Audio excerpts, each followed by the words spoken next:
عطا کی موسیٰ علیہ السلام کو کتاب، ہم نے دی موسیٰ علیہ السلام کو کتاب. فلا تکن، آپ نہ ہو، فی مریت، شک میں، من لقائہ، اس کتاب کے ملنے سے، آپ اس کتاب کے ملنے سے شک میں نہ ہو. وجعلناہ، اور ہم نے اس کو بنایا، ہدی لبنی اسرائیل، ہدایت بنی اسرائیل کے لیے. وجعلنا منہم ائمہ، اور ہم نے بنائے ان میں مقتدا، پیشوا، امام، ہم نے بنائے ان میں امام، یہدون بامرنا، جو سیدھی راہ بتاتے تھے ہمارے حکم سے. لما صبروا، جب وہ صبر کرتے رہے، وکانوا بآیاتنا یوقنون، اور وہ ہماری آیتوں پر یقین کرنے والے تھے. ان ربک، بے شک آپ کا رب، ہوا یفصل بینہم، آپ کا رب فیصلہ کرے گا ان کے درمیان قیامت کے دن، فیما کانوا فیہ یختلفون، جس میں وہ اختلاف کرتے تھے. اولم یہد لہم، کیا یہ بات ان کو راہ نہیں دکھاتی؟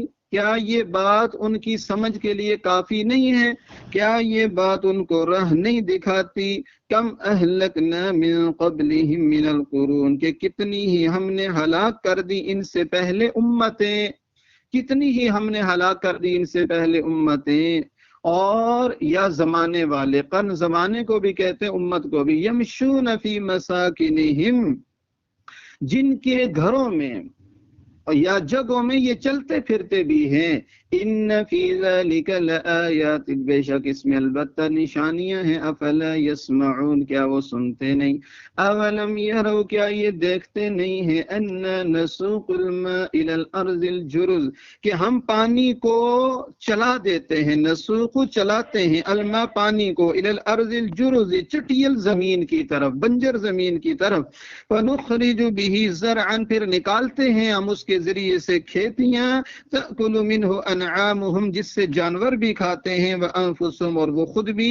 افلا یبصرون، کیا وہ دیکھتے نہیں ہیں؟ کیا وہ دیکھتے؟ پھر اس کے ذریعے سے ہم نکالتے ہیں، کھاتے ہیں خود بھی، اور کیا یہ دیکھتے نہیں ہیں؟ وَيَقُولُونَ، اور کہتے ہیں، مَتَى هَذَا الْفَتْحُ، یہ فیصلے کا دن کب ہوگا؟ یہ یوم الفتح، فیصلے کا دن کب ہوگا؟ ان کنتم صادقین، اگر تم واقعی سچے ہو، فرما دیجئے یوم الفتح، فیصلے کا دن، فرما دیجئے فیصلے کا دن. لا ينفع الذین کفروا ایمانہم، اس دن کافروں کو ان کا ایمان لانا کوئی نفع نہیں دے گا. ولا هم ينظرون، ان کو مہلت دی جائے گی. فاعرض عنہم، آپ ان سے اعراض کیجئے، آپ ان کے خیالات کو چھوڑ دیجئے. وانتظر، اور انتظار کیجئے. انہم منتظرون، بے شک وہ بھی انتظار میں ہیں. پہلی آیت کریمہ اللہ جل شانہ فرماتے ہیں، ہم نے بالیقین موسیٰ علیہ السلام کو کتاب دی.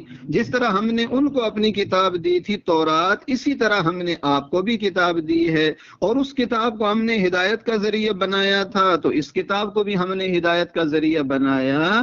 تو یہ کوئی نئی بات نہیں ہے نزول کتاب، بلکہ یہ تو شروع سے ہو رہی ہے. لہٰذا یہ کتاب ہے، یہ دین برحق ہے، آپ اس کو آگے پھیلاتے رہیے.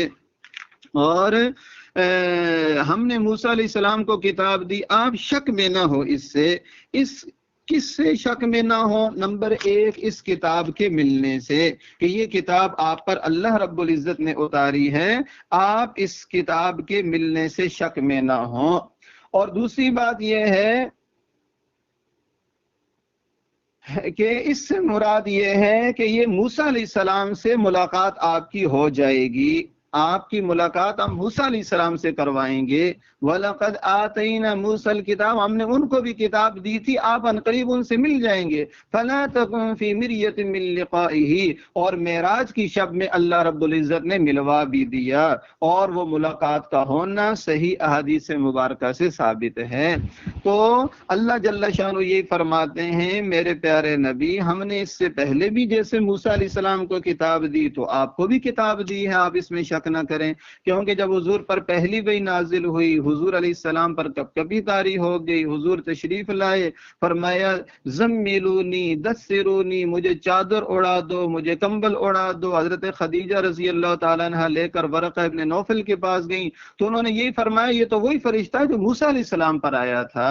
یعنی یہ مطلب ہے کہ جس طرح ان کو کتاب ملی تو آپ کو بھی ملے گی، اور یہ بھی اشارہ تھا کہ جس طرح کتاب ملنے کے بعد موسیٰ علیہ السلام کو ستایا گیا، آزمائشیں آئیں، اس طرح آپ پر بھی آزمائشیں آئیں گی، اور جس طرح ان میں امام اور پیشوا تھے اس طرح اس امت میں بھی ہوں گے۔ جس طرح ان کو صبر کرنا پڑا تو انہیں بھی صبر کرنا پڑا۔ وہ کتاب ان کے لیے کتاب ہدایت تھی، اور یہ کتاب اس امت کے لیے کتاب ہدایت ہے۔ تو اللہ جل شانہ یہی فرماتے ہیں ہم نے ان کے اندر بھی امام اور نائب بنائے، اور جو ان کی رہنمائی کرتے تھے ہمارے حکم سے، جب انہوں نے صبر کیا اور وہ ہماری آیتوں پر یقین کرنے والے تھے۔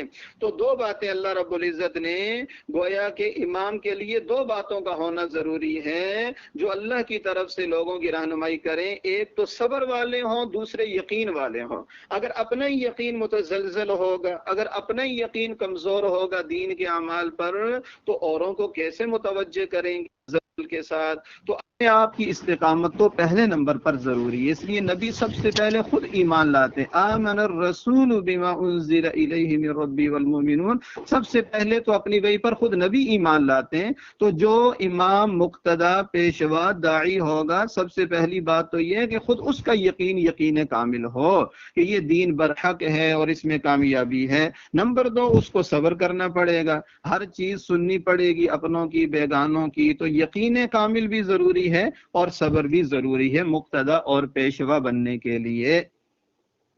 تو اللہ تعالیٰ فرماتے ہیں آپ گر فیصلہ فرمائے گا ان کے درمیان قیامت کے دن، جس میں وہ اختلاف کرتے ہیں، علمی فیصلہ یہ ٹھیک ہے، یہ غلط ہے، دنیا میں ہو چکا، البتہ عملی فیصلہ کہ یہ جنتی ہے، یہ جہنمی، یہ حق پر تھا، یہ باطل، دنیا میں تو لوگوں پر خلط ملط بھی ہو جاتا ہے، یہ اللہ رب العزت قیامت کے دن فرمائیں گے۔ اور اللہ فرماتے ہیں کیا کافروں کو، قریش مکہ کو، نافرمانوں کو یہ بات راہ نہیں سمجھاتی ہے کہ ان سے پہلے کتنے امتوں کو ہم ہلاک کر چکے ہیں، کتنے زمانے والوں کو، عاد کو، سمود کو، قوم شعیب، قوم لوط وغیرہ کو، یہ ان کی جگہوں پر چلتے پھرتے بھی ہیں سفر تجارت کے اندر۔ تو یہ اس سے ان کو سمجھ جانا چاہیے کہ اگر ہم ان کے نقش قدم پر چلیں گے تو انہی جیسے عذاب کا شکار ہوں گے۔ کیا یہ لوگ سنتے نہیں ہیں؟ ظاہری کانوں سے تو سنتے ہیں، لیکن جو حقیقت میں دل کے کان ہیں جس سے ان کو سبق حاصل ہو جائے، کیا وہ ایسا سننا نہیں سنتے ہیں؟ اور اللہ فرماتے ہیں کیا یہ دیکھتے نہیں کہ ہم پانی کو چلا دیتے ہیں، ہنکا دیتے ہیں، الی الارض الجرز، بنجر زمین کی طرف، مردہ چٹیل زمین کی طرف، اور اس کے ذریعے سے ہم پھر نکالتے ہیں کھیتیاں جس سے جانور بھی کھاتے ہیں اور یہ خود بھی کھاتے ہیں۔ اور یہ اللہ کا نظام ہے۔ دیکھو اکثر بارشیں وہ دور دراز جنگلوں میں، پہاڑوں پہ برستی ہیں، اور پھر وہ پانی چل کر دریا سے، سمندر سے وہ شہروں میں آتا ہے۔ اگر شہروں میں مسلسل بارش ہو تو سارا نظام زندگی ہی متاثر ہو جائے، اور اگر بارش نہ ہو تو کیسالی ہو جائے۔ اللہ کہاں پانی برساتے ہیں اور پھر اس کو کہاں تک لے آتے ہیں، یہ بھی اللہ کا کتنا انسانوں پر احسان ہے، اور اللہ کی کیسی قدرت ہے۔ یہ قدرت بھی اللہ رب العزت کی کا پتہ بتاتی ہے۔ اولم یرو، کیا یہ دیکھتے نہیں ہیں ہم پانی کو چلاتے ہیں اس چٹیل زمین کی طرف، پھر اس کے ذریعے سے نکلتی ہیں کھیتیاں اور چارہ وغیرہ جس سے جانور بھی کھاتے ہیں اور وہ خود بھی کھاتے ہیں، اور کیا یہ دیکھتے نہیں ہیں؟ تو یہ اللہ رب العزت کی قدرت ہے۔ اور کہتے ہیں یہ فتح کا دن کب ہوگا، یہ فیصلے کا دن کب ہوگا؟ اگر آپ واقعی سچے ہیں، آپ کہتے ہیں دین حق غالب ہو کے رہے گا، یہ کیسے غالب ہوگا؟ مسلمان تو چھپتے پھرتے ہیں، وہ تو دار ارقم میں بند ہیں، وہ تو شیب ابی طالب میں بند ہیں، وہ کیسے غالب ہو جائے گا؟ کافروں کو بالکل سمجھ آتا ہی نہیں تھا۔ تو اللہ نے فرمایا کہ عن قریب یہ فیصلے کا دن آ جائے گا، اور جس دن آئے گا پھر کافروں کو ان کا ایمان کوئی نفع نہیں دے گا، اور وہ بدر کے دن آ گیا یا آخرت میں خوب اچھے طریقے سے آئے گا، اس وقت ان کا ایمان کوئی نفع نہیں دے گا۔ اس میں بھی یہ سبق ہے ہمارے لیے کہ کفر بظاہر جتنا زور آور بھی ہو، جیسے قریش مکہ کا بڑا زور تھا، ان کا خیال تھا یہ 313 ہیں، نہتے ہیں، کچھ بھی نہیں، ابھی ختم کر دیں گے، ہم بڑی پاور ہیں۔ اللہ نے کیسے ان کو خاک میں ملا دیا اور ایک دن اللہ نے مکہ اپنے نبی کو دے دیا۔ اسی طرح دنیا کا کفر جو ہے وہ بڑے ابہار کے ساتھ آتا ہے لیکن آخر میں ناکام ہوتا ہے۔ اے پیارے نبی، آپ اپنی تبلیغ کو پہنچانے کے بعد اعراض کیجئے، یعنی ان کی بےہودہ فضول باتوں پر کوئی توجہ نہ کیجیے اور انتظار کیجیے، یہ بھی انتظار میں ہیں۔